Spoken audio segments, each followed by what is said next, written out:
your view will be considered by some extremely controversial. They are your views.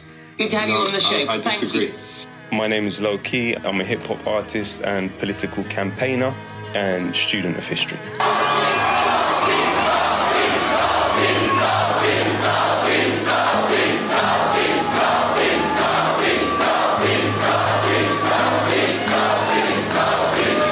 You are amazing. Thank you so much. Before we be a terrorist, I don't know who we are.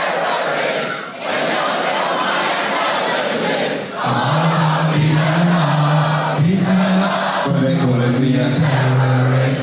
Like they don't know who the terror is. Insulting my intelligence.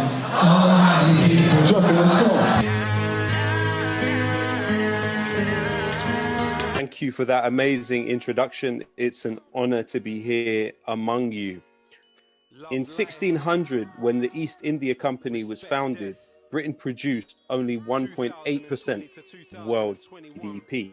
India and China, on the other hand, if we look at 1750, they still produce 75% of the world's industrial output. Between 1750 and 1900, Britain per capita GDP increased by 347%. In this relatively short period of human history, economic power was concentrated in a small part of the world's population. But that concentration of power in such a small amount of people is the aberration of history. We see clearly that Britain's industrialization and development was based on the de-development successfully and the attempted de-development of many other societies. Adam Smith pointed it out that in the 18th century, China had a far more sophisticated and developed market than those in Europe. In fact, when the Chinese would have first come across those from Europe, it wouldn't be a surprise if they perceived them to be far less closer, could you say, to barbarians, in fact, in the way that they arranged their affairs. We're talking about China, you're talking about 1/5 of the world's population. It's 1.4 billion human beings. It is the longest still existing polity or political unit, at least 2,000 years, a civilization which spans 4,000 to 5,000 years. There are those that argue the Fertile Crescent was the first settled agriculture in the world, and historians have pointed to 4 to 5 periods of Chinese history where they were the most advanced entity. It had steel production a millennium and a half before England. It had printed press half a millennium before England. We know that Cheng Ho, and I apologize for the pronunciation, sailed the globe in far more advanced ships long before Da Gama and Columbus. You had the seeds of meritocratic society in the Confucian exam system thousands of years before it was being discussed in this part of the world. When we talk about racism towards Chinese people in the United States, for example, it has to be placed along a trajectory which shows us the 1882 Chinese Exclusion Act. At the same point when the Statue of Liberty was being built, Chinese people were being deported from the United States and banned from entering, and in fact there were killings of Chinese workers during that period of time. We think about Forbes magazine, that great symbol of US capitalism. But what is the irony in 2011 of Forbes magazine publishing an article titled China's Secret Weakness, referring to opium addiction, when of course we know that Forbes family themselves obtained their great wealth through the selling of opium within China that was enforced by the British Opium Wars. During the same period, the US were able to carve out what they referred to as new Chinas, little new Chinas, heavily Christianized and heavily Western areas such as Hong Kong. If we look at the the period of time from 1978 to now, you had the Chinese economy being worth about 5% of the US economy, and 80% of China still living in poverty. At that time, the developed world accounted for 2/3 of the world economy, and the developing world only 1/3, roughly, despite having 85% of the population. Over the next 30 years, you saw on average the Chinese economy grow by 10% a year.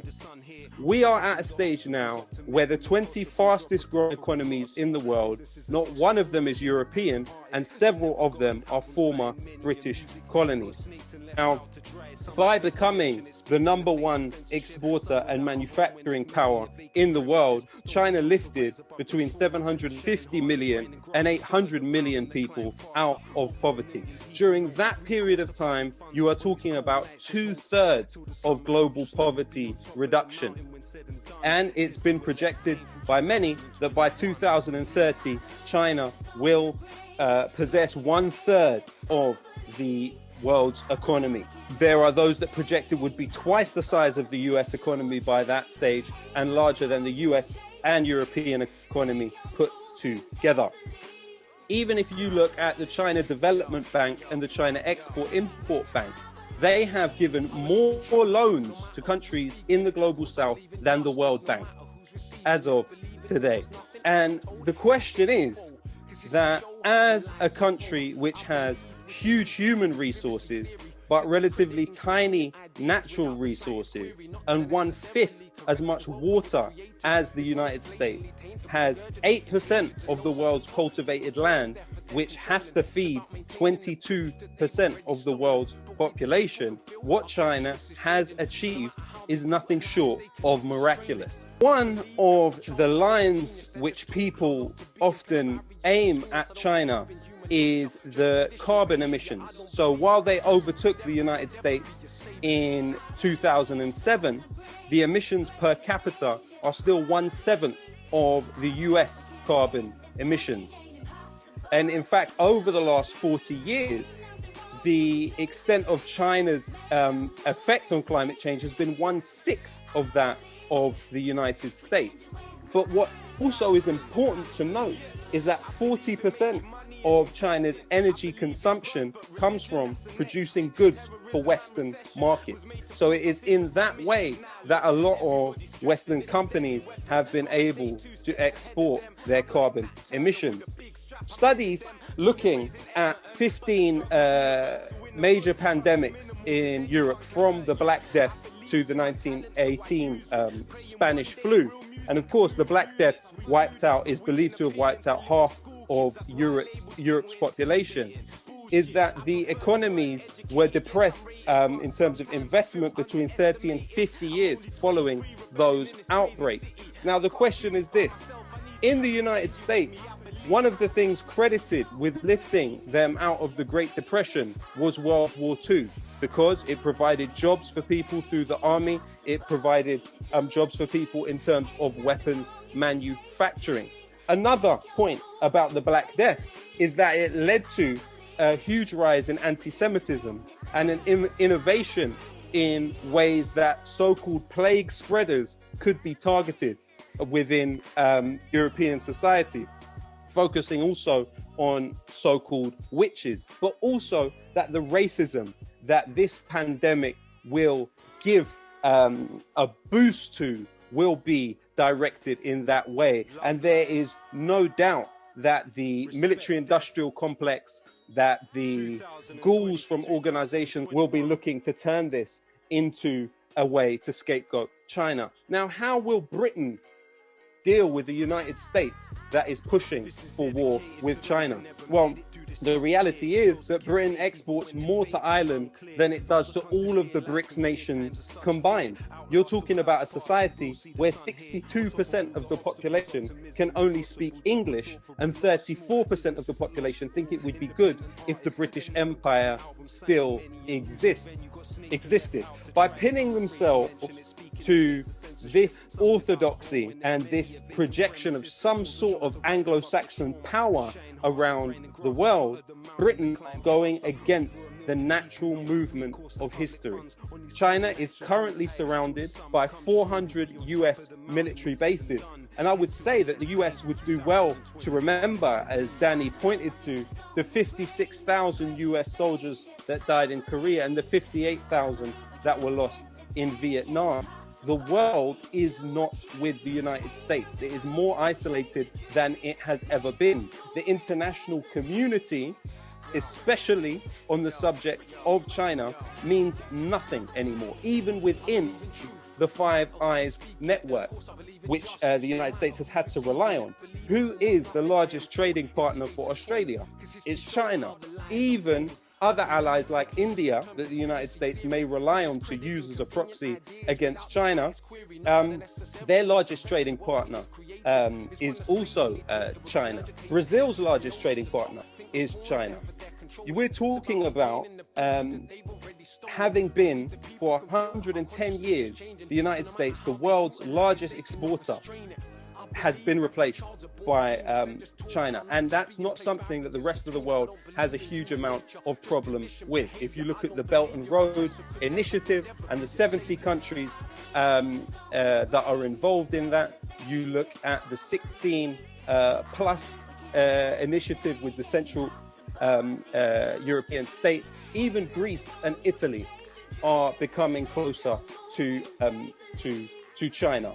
The rest of Europe does not see the same world that the United States sees.